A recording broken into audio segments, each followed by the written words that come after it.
Hey everybody, and welcome to my first video. I've been trying to think of a cool video to do for a while and kind of bounce some ideas back and forth, and I figured what better way to do it than to start off with a video game console collection, do a slow panoramic right now, start off with the Xbox 360 on the top shelf, then moving down the other Xbox, the original Xbox. Bottom right, we got the Sega Dreamcast. A system that was really ahead of its time and unfortunately kind of came at a bad time in gaming history. The 64 was out, the PlayStation 1 was out, and the PlayStation 2 was just coming. No, it was just about to come out. And that really kind of screwed the Dreamcast in my opinion. You can't see it down here, but it's right here. It's the Sega Genesis. That bottom shelf's really bad if you have like a dark console. It's got some wear and tear on it. I bought it from a used game shop for like $30. Came with, I think, 3 games, 2 controllers, all the AV hookups, the RCA jacks, and all that. And there's my Nintendo 64, which is pretty awesome. I love that system. I love the games for it that came out during that time. It was just a classic time for gamers. I don't have all the things necessary to hook it up today, and it really kind of sucks because I love that system so much. And directly to the left of that is the Super Nintendo, which is the second game console I ever had. And this is actually my original one. I used to have 2. But that's a story for a different time. And I love the console itself. It's the best one that I have by far besides my PlayStation 3, in my own opinion. And just the games that came out, most of them were pretty awesome. A few of them were really kind of crappy. The Angry Video Game Nerd has covered some of those. And I think Pat the NES Punk might have covered a few of those as well. I'm not positive. I'm huge fans of both of them. I also just recently started watching The Happy Console Gamer, and I've got to say, I'm really kind of hooked on his show. It's really awesome. Moving on, a little more descriptive here for the consoles. The Xbox 360 I bought from a buddy of mine for like $60. Came with a couple games, 2 or 3 controllers, the high-def cables, regular cables, power cord, the whole 9 yards. And it worked for about a month, and then it just stopped reading things altogether. He said it was like that basically when he bought it, and that's why he was selling it so cheap. Told me that after the fact, of course. And so it's just kind of been sitting there collecting dust for a couple years now. Yeah, I cleaned it off and everything. It's just more of a showpiece now. The original Xbox was something that I had wanted for one game, and that was WWE Raw 2, in which that game fucking sucked. I hated it. It had good graphics, awesome box art, a really up-to-date roster for the time, but just the mechanics of it I didn't like. I wasn't a fan of it. Wasn't a fan of the match types, the constant interference, and everything that you were doing in the story mode I didn't like at all. Sega Dreamcast I bought from the same used video game store.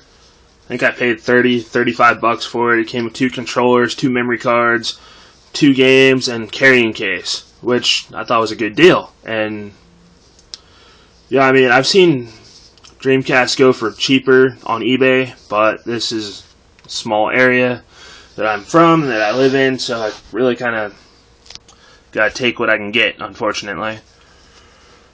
The Nintendo 64 was a console that once again I wanted for just one game, which was WWF No Mercy. In case you can't tell by the last 2 of those, or 2 of the 3 of those that I've talked about so far, I'm a huge WWF fan / WWE.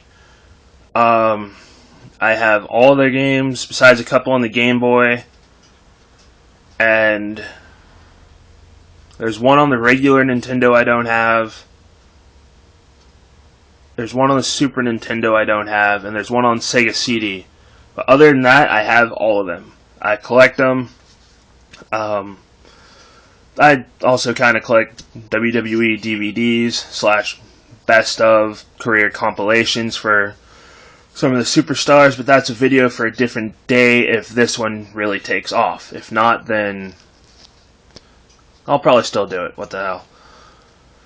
The Super Nintendo, like I said, was one I got for my birthday, and I absolutely loved it. I love all the games that I have for it.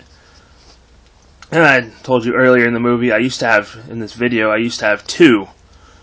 And this one, my original, doesn't play some of my games anymore. And that sucks. So I had to get a new one.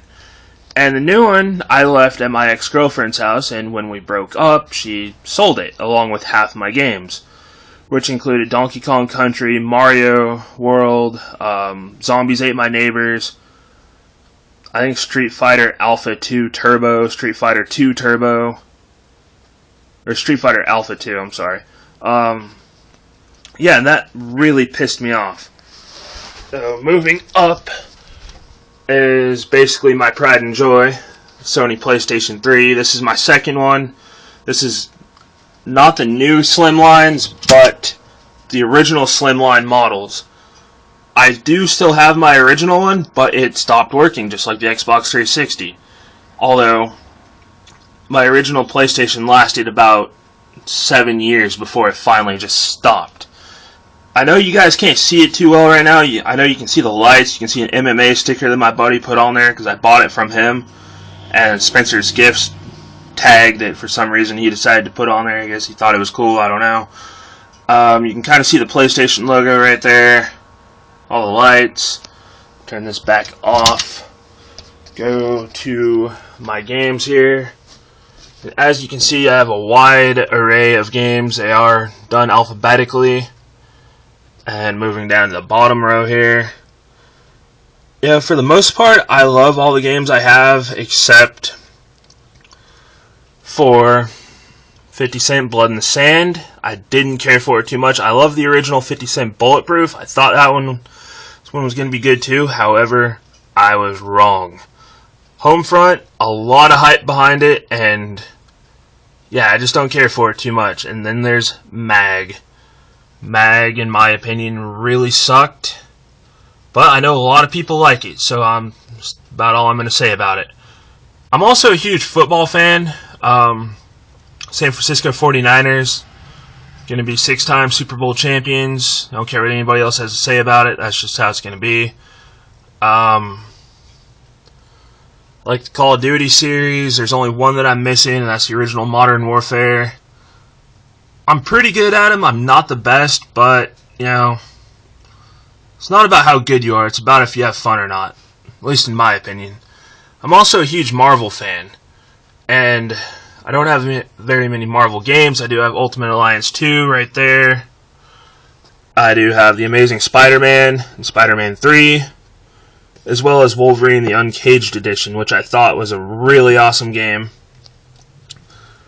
Spider-Man and Wolverine are my two favorite superheroes by far.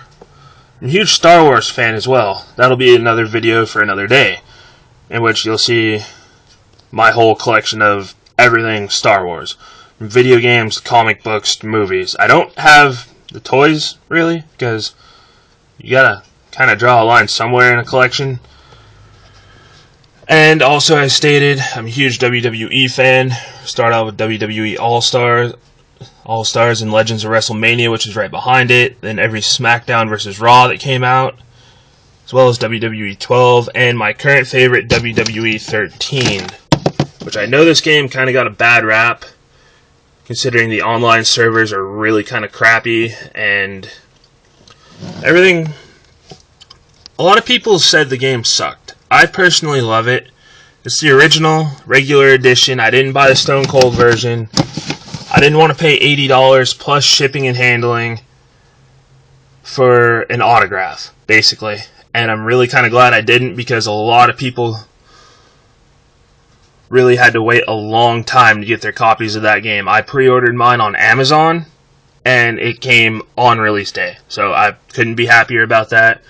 But there will be more videos to come showing my other game collection that I have. Yeah, so stay tuned for more videos and more updates and everything, and have a great day.